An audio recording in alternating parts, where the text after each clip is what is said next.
তবে আমার একটা শর্ত আছে। শর্ত? শর্ত, আপনার আলমারিতে যেসব ছাইপাশ আছে সেগুলো এক্ষুনি বেসিনে ফেলে দেন, আর মাম্মামের কাছে যান। মাম্মামের কাছে গিয়ে তাকে সরি বলুন।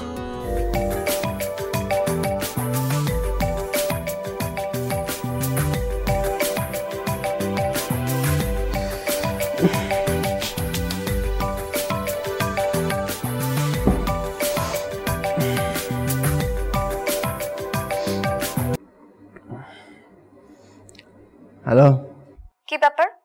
এতগুলো কল করলাম, আপনি কল রিসিভ করলেন না কেন? কে আপনি? ভানমনিতে আমার একদম ভালো লাগে না, তাই আপনাকে কোনো রহস্যের মধ্যেও রাখতে চাই না। আমি সুতপা। এই সময় আপনি? ইচ্ছে হলো আপনার সাথে একটু কথা বলবো, তাই কল করলাম। হঠাৎ এমন ইচ্ছে কেন? আচ্ছা, আপনি কি আমার উপর রেগে আছেন?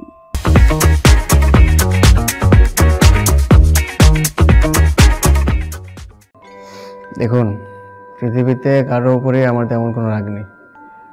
আমি এখন ফোনটা রাখবো। এই না না না না, প্লিজ প্লিজ প্লিজ, আপনি ফোন রাখবেন না, আমার কথাটা আগে শুনুন। বলেন। আসলে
আচ্ছা, কালকে আপনার একটু সময় হবে?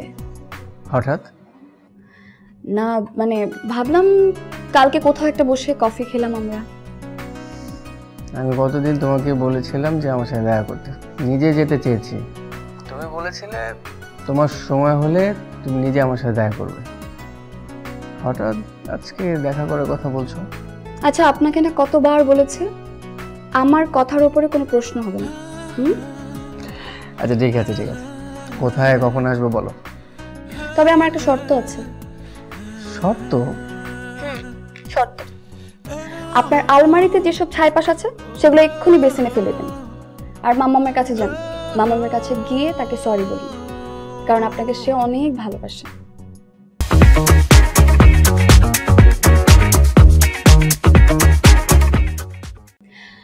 আর আরেকটা ইম্পর্টেন্ট কথা, কালকে সকালে আপনি নিজের হাতে সবাইকে নাস্তা বানিয়ে খাওয়াবেন, যেমনটা আগে করতেন। কি করবেন না?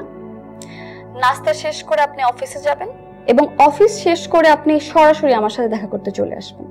কি পারবেন তো? হ্যালো হ্যালো হ্যালো হ্যালো, আপনি কি শুনতে পাচ্ছেন আমার কথা?